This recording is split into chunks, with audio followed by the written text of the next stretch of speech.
Comic Shot, Fábio Moon, Gabriel Bá. Olá, amigo comiqueiro. Este é o Comic Shot. Estamos aqui com o Gabriel Bá, com o Fábio Moon. E a gente vai falar um pouco principalmente sobre Dois Irmãos, que é a obra mais recente deles. Saiu pela Companhia das Letras e foi publicado já em quantas línguas, quantos países? Dois Irmãos já foi publicado em português, em francês, em inglês e em italiano. Tá. E como está sendo a recepção lá fora do Brasil? A recepção no Brasil, fora do Brasil, tem sido bem legal. Eu acho que, assim como aqui no Brasil, ele é o livro que segue a nossa carreira depois do Day Tripper, então as pessoas estavam curiosas o que a gente ia fazer depois do Day Tripper. E eu acho que as diferenças entre o último livro e o novo, elas ainda aumentam a curiosidade do público, aumentam a receptividade do livro, de ser um livro em preto e branco, de ser um livro que é uma adaptação literária, de ser um livro que se passa em Manaus. Todas essas diferenças em relação ao Day Tripper e as outras coisas que a gente tinha feito, eu acho que elas só aumentam a curiosidade das pessoas e como elas têm se surpreendido com o livro. Tem essa questão da opção de vocês de fazer o livro em preto e branco. Vocês poderiam explicar por quê? Eu acho que o desenho em preto e branco, ele tem uma carga poética maior. O artista ele tem que fazer um esforço gráfico maior para representar tudo em preto e branco, faz umas escolhas mais fortes, e isso dá um tipo de desenho que eu acho que é mais poético, que combina com o texto, combina com o tipo da história. Não tem.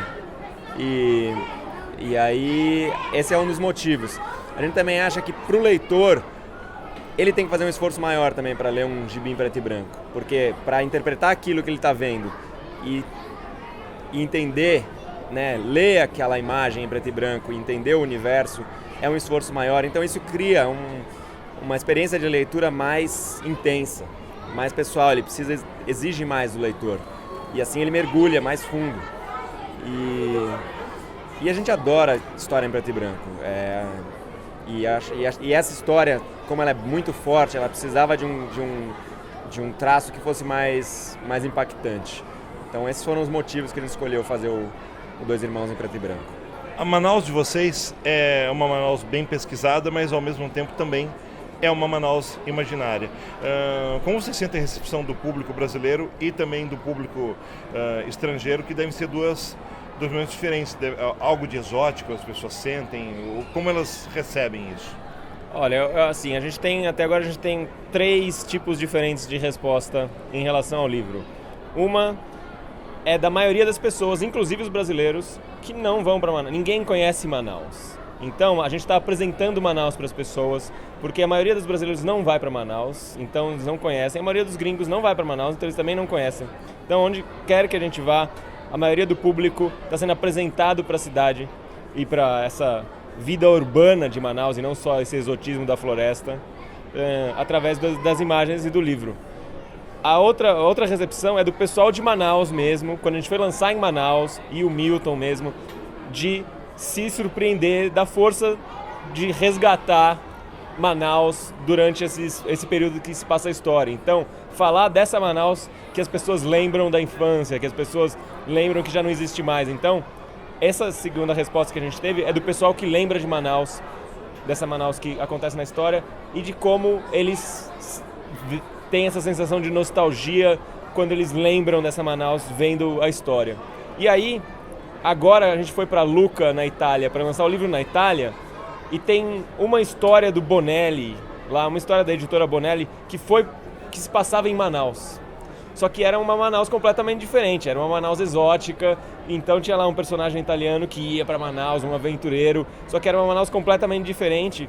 E aí mais de uma pessoa lá falaram, a imagem que eu tinha de Manaus era essa imagem desse gibi, que teoricamente é um gibi clássico lá da Bonelli, dos anos 70. E aí agora eles estão vendo uma Manaus completamente diferente. Então esse contraste entre a visão de quem está tentando dar uma exotizada na Manaus para criar esse mundo aventuresco e a nossa visão, que foi de tentar criar essa Manaus da lembrança, assim, essa Manaus nostálgica que não existe mais, para servir de metáfora para também o tema da história da família. E tem essa questão da adaptação do livro do Milton Atum, que é um livro conhecido, premiado. Como foi o contato de vocês com o Milton na adaptação? Houve esse contato forte? Houve interferência? Como foi? Olha, não teve um contato muito forte. A gente não requeriu muito do Milton, nem ele quis interferir muito. Ele deixou o trabalho na nossa mão, confiou no nosso trabalho. E a gente também quis confiar na nossa interpretação da história. Não ficou perguntando o que ele quis dizer aqui, o que ele quis dizer ali. Então, foi um trabalho bem distante. A gente teve contato com ele 2 vezes, uma bem no início do trabalho, quando a gente foi visitar Manaus. Então, a gente pegou com ele dicas de lugares para visitar, coisas para prestar atenção, que ainda estão lá na cidade, que não estão. Ele pôs a gente em contato com pessoas que moram lá, amigos dele, que nos ajudaram a andar pela cidade, nos ajudaram a recolher material de pesquisa, fotos, livros de história. Então isso foi muito importante, ele nos ajudar a saber o que olhar lá. E depois, quando a gente estava criando os personagens, 2 anos depois, a gente foi mostrar para ele os personagens para saber se batiam com o que ele tinha em mente. E ele nos ajudou a achar a personagem da Zana, da mãe. Porque a imagem inicial que a gente tinha era completamente diferente. A gente ia criar uma mulher que era muito mais sensual e exótica e quase uma cigana. E ele tinha uma ideia totalmente diferente. E a Zana é uma das personagens centrais da história. Então a gente ter essa conversa com o Milton, poder conversar com ele e descobrir quem era essa personagem, nos ajudou muito também a entender a personagem e poder trabalhar com ela durante o livro. E depois a gente só foi mostrando partes do livro quando estavam prontas, 2 capítulos, depois mais 3, depois no final.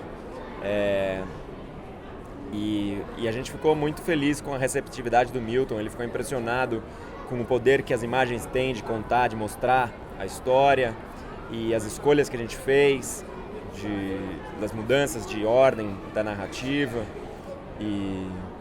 Então, eu acho que foi um trabalho que demorou muito tempo, mas que foi bem feito, assim. E aí, as respostas que a gente tem do Milton são muito boas, e a gente ficou bem feliz por isso. Comparativamente, para vocês, como vocês veem a evolução do trabalho de vocês, de Day Tripper, que também é um trabalho premiado, aclamado mundialmente, pro Dois Irmãos? Eu acho que o que a gente viu de possibilidade de evolução no trabalho para fazer o Dois Irmãos era poder acompanhar personagens por mais tempo para criar uma densidade maior de todos os personagens, se aprofundar na relação dos personagens entre si e como isso pode criar uma história mais interessante, como isso pode afetar o leitor de uma maneira diferente. E eu acho que o Dois Irmãos também ele é um aprofundamento nessa relação dos personagens. Também é uma história que tem várias camadas de leitura, tem uma camada de crítica social, tem uma camada de relato histórico, porque retrata a mudança na família, na cidade de Manaus e no país durante 50 anos. E tudo isso é muito mais pontual, muito mais... e não é direto, não é contado direto, são camadas de leitura, mas é mais presente do que a gente tinha feito no Day Tripper. No Day Tripper a gente tinha mais trabalhado a relação dos personagens. No Dois Irmãos, a relação com a cidade, com o contexto histórico, é muito mais forte disso, como isso influi na vida dos personagens. Então, eu acho que é uma evolução nesse sentido também, mostrar como o entorno afeta a vida das pessoas.